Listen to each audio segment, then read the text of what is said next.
Sunday on Denver 7. I still think pyro is really cool, but I think it's just unrealistic for them to do it in certain areas, and that's where we're filling the gap. 4th of July weekend celebrations are back this year in person. Why they might look a little different this weekend and in the future. Turbulence at airports across the nation continue to rock holiday plans. How DIA is shaping up this morning. And a little later, they're our lucky little hat trick, I think. The Avs winning the Stanley Cup was a special moment for everyone across Colorado. But one hockey-loving family welcomed home something rare in time to celebrate together. Good morning and welcome to Denver 7 News. I'm Jessica Crawford. And I'm Katie LaSalle. Thank you so much for joining us here on this Sunday morning. Let's start by giving you a live look outside. It really is a beautiful morning here across the metro area, mostly sunny skies. Now we will see increasing cloud coverage later on this afternoon and a chance for a few thunderstorms popping up. But right now it's dry and really mild outside. Up into the high country, clouds are increasing quickly. A live look over Glenwood Springs after a sunny start to the day. Thunderstorm activity will first start in the mountains and spread east across the plains, mainly after 3 p.m. here in town. Right now we're in the low to upper 70s from downtown out to the airport. Winds are calm from the west, around 5 to 8 miles per hour. We're starting to see a little bit of moisture streaming over southwestern Colorado that'll make its way into our northern and central mountains after about lunchtime. Temperatures right now we're in the 60s and 70s over the majority of the plains. It's already 80 degrees in Akron with 60s into many of our mountain towns. Out and about today, walk the dog forecast. It is going to be a warm afternoon with upper 80s to low 90s. We'll talk more about the timing of these storms coming up in your full forecast. Breaking news, the Adams County Sheriff's Office is now confirming a suspect involved in an officer-involved shooting is now dead. The incident happened last night near Pecos and 72nd Avenue. Officers were called on scene to a domestic violence call, and when police got there, a man came to the door with a knife and slammed the door shut on police. Officers then heard a woman screaming and entered the home. The suspect threatened to kill the victim and police shot him. The victim had a slash in her neck and was taken to the nearest hospital. The victim is now in stable condition. 2 deputies have been placed on administrative leave pending an investigation by a critical incident team. It's 4th of July weekend, and the way we commemorate the holiday is starting to look a little different this year across the metro. Denver 7's Christian Lopez is live with us now. And Christian, there are new drone shows that are more drought conscious happening this weekend.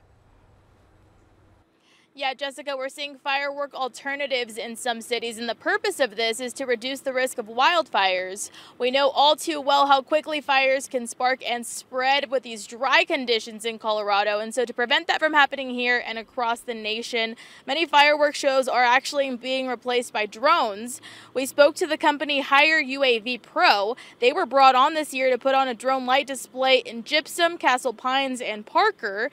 They're putting on a 12-minute firework display made up of more than 150 drones that'll take place at Salisbury Park and Parker. Fireworks have actually caused several spot fires in years past in areas outside of the metro. This time the town did not want to take those chances again. We really want to be innovative and new and do something for our community, make sure that it doesn't get canceled. So this was what we decided.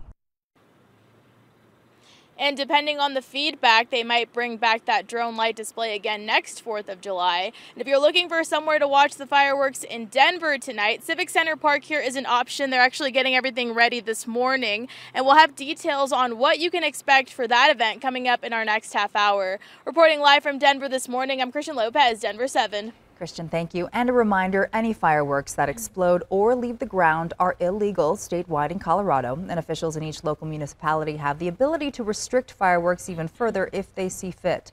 Our partners at the Denver Post report Denver, Jefferson, Adams, Arapahoe, Douglas, Boulder, and Broomfield counties do have additional bans in effect right now. And depending on where you live, fire restrictions could also be in place, which could limit that holiday barbecue. If you're wondering what's changed with fireworks this weekend in your neighborhood, we have a list of all the shows on our website, thedenverchannel.com. Tonight, there's a fireworks display at Elitch's while they close down for the night. Erie will also have a fireworks show around 9:30 Sunday night. Aurora's annual 4th of July show will happen on Monday.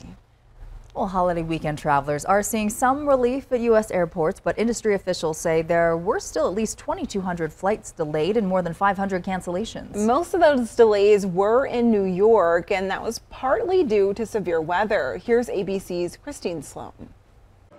More travel troubles for the many Americans leaving town this holiday weekend. On Saturday, the airlines canceled more than 600 flights and had more than 3,000 delayed. Yeah, we got delayed on our first flight and we had to switch flights, and we're hoping it doesn't happen again because we have stuff to do and we want to get home, so we'll see. We had a flight cancellation. We're staying on our toes, knowing that there might be changes, even last minute. Cell phone video from a passenger at Atlanta's Hartsfield-Jackson International Airport shows a big crowd of passengers waiting to reschedule a grounded Frontier Airlines flight. Some people say they waited more than 7 hours. Transportation Secretary Pete Buttigieg says he's pressing the airlines to deliver the services travelers are paying for. A lot of taxpayer support went to these airlines in the last couple of years to prevent layoffs.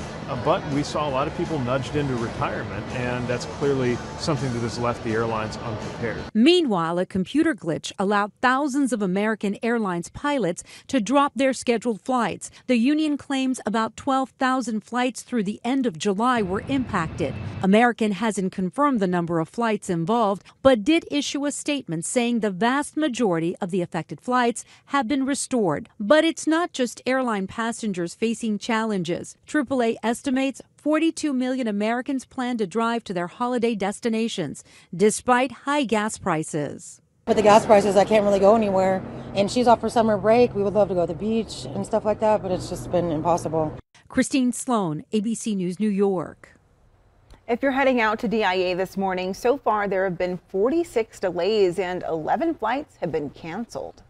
And if you're staying in state this holiday, the staff at Chatfield Reservoir are working very hard to make sure that everyone stays safe. So here are some things to keep in mind before heading out to enjoy the water. They're asking you to be patient with them. The park sees around 10,000 people a day during this time of the year. And if it gets too full, officials say it does risk natural resource damage and they may have to turn people away. You'll also notice more patrols around the area to ensure people are not boating under the influence. Also, an important reminder, there are no lifeguards at Colorado State beaches, so do make sure you are swimming only in designated areas and, of course, wear your life jacket. Also, here are some things you can do this weekend to prevent wildfires. If you're camping, keep fires small and manageable. Don't ever leave campfires unattended. Properly dispose of any cigarettes. Don't just throw them on the ground. And lastly, leave the fireworks to the professionals. And today is truly a Sunday fun day across the metro. And if you're looking for a more artistic experience, we've got you covered. An inside look at the Cherry Creek Arts Festival. And the celebration continues for the Avs and for you too, the fans. How you can get an autograph from Landy himself today.